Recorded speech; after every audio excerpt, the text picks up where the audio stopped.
Me and my friend were at a Chinese restaurant, and we ordered a General Tso chicken dinner and a shrimp lo mein dish. When we sat down and took out both boxes and set them on the table, my friend opens the first box and we see a shrimp lo mein dish. It has all the things in there: noodles, shrimp, fried rice. He closes the box and opens the other box, and inside that box is another shrimp lo mein dish. Oh, I think. They must have mixed up the order.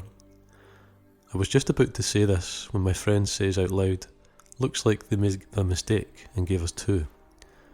And as he opens up the first box again, inside of it is a General Tso chicken dinner, with chicken, white rice and an egg roll. He froze and looked at me. I looked back at him and we sat in silence. It took us around 5 minutes or so to collect ourselves, and to this day, I still have no idea what actually happened.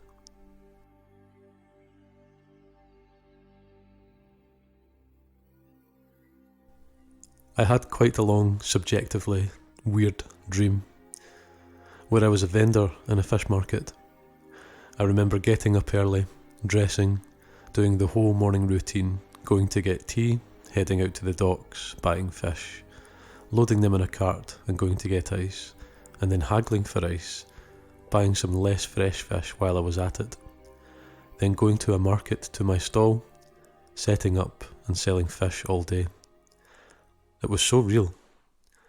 I talked to my friends, smoked nasty cigarettes, haggled customers, ate lunch, had tea, and just lived through the day.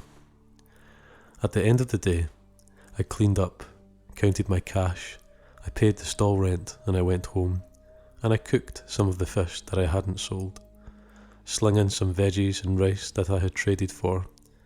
I drank more tea, relaxed for a while, then drew a hot bath, soaked and smoked some more cigarettes, and then went to bed.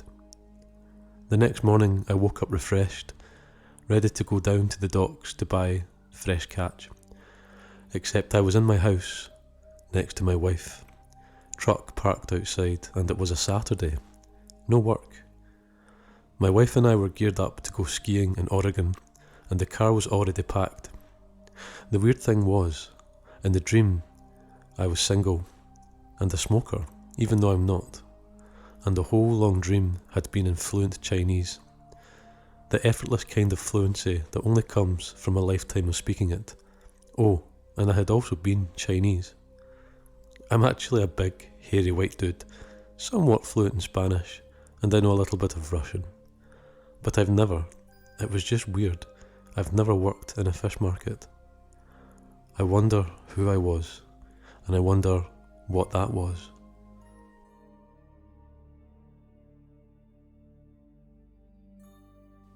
I knew my uncle had died. My mum had just called me and told me the news. It was very sad. And she told me in the middle of work, and I told one of my co-workers, and he expressed his condolences on my loss. A couple of weeks later, my sister mentioned my aunt and uncle doing something, and I said, "But he's dead." And my sister said, "No, he's not." And I called my mom. No, he wasn't dead.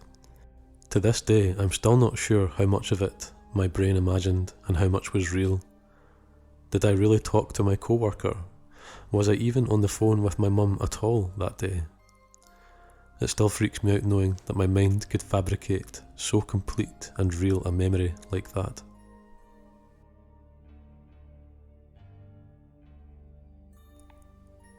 I had just turned 22, and my parents had sold their house and purchased a place out in the country. On the property, there was a big shed not far from the house that I decided to turn into my place. Now, I kind of felt uncomfortable in the shed sometimes, but my dog kept me company, so it wasn't too bad. Anyway, I had been there maybe 2 weeks, and one night I'm on the computer, my dog asleep at my feet, and I need to pee, so I get up and go outside to piss. It's a beautiful clear night and the stars were incredible. The next thing I hear is the shed door slam behind me. I turn immediately to try and open it, but it won't budge. Now from inside, I can hear my dog start to growl, quietly at first, but then louder. Now he's barking and I'm panicking, trying to get the door open. I should probably mention that I'm 6'5" and pretty well built. I play sports, etc., but even ramming my full weight into the door won't open it, and at this point I'm really panicking now, as my dog's barks turned into whines and then whimpering, and then silence, and with all my might I slam into the door and it flies open. The light's off inside now, and it's pitch black. It won't turn back on, and I'm in complete darkness. I can't see my dog anywhere, and I'm stumbling around trying to find a torch. Finally I find it, and I pick it up and turn on the torch, but I wasn't prepared for what I'd see next. My dog had literally squashed itself into the furthest, darkest corner of the room, eyes closed and shaking violently. I immediately move towards him, and as soon as I get within reach of him, he leaps at me and straight into my arms. He wouldn't move. I picked him up, and I swear I've never ran so fast in my goddamn life. I've never stepped foot in that shed ever again, and my dog won't even go near that part of the property. I don't know what happened in the shed that night, but I'll never forget it.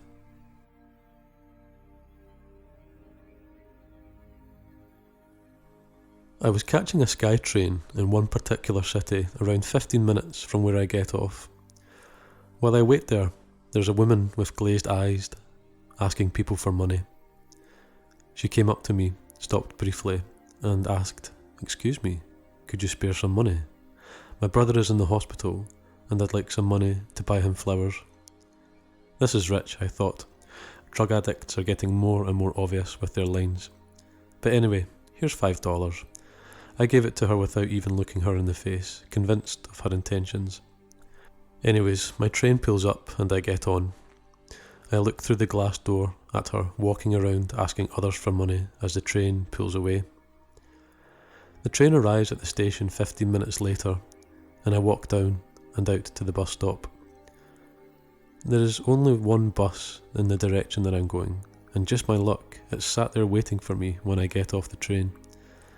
So on the bus I hop and wait for the bus driver to finish reading his paper before the doors close and we embark down the highway. After around 5 to 10 minutes of travelling, the driver pulls over for a routine stop. The doors open, and to my complete astonishment, the woman from the SkyTrain walks into the bus, a dozen roses in hand. She looks me right in the eyes as she walks past to take her seat. How in the blue hell did she get there? I took my train before her. I watched her at the train station from inside as we pulled away.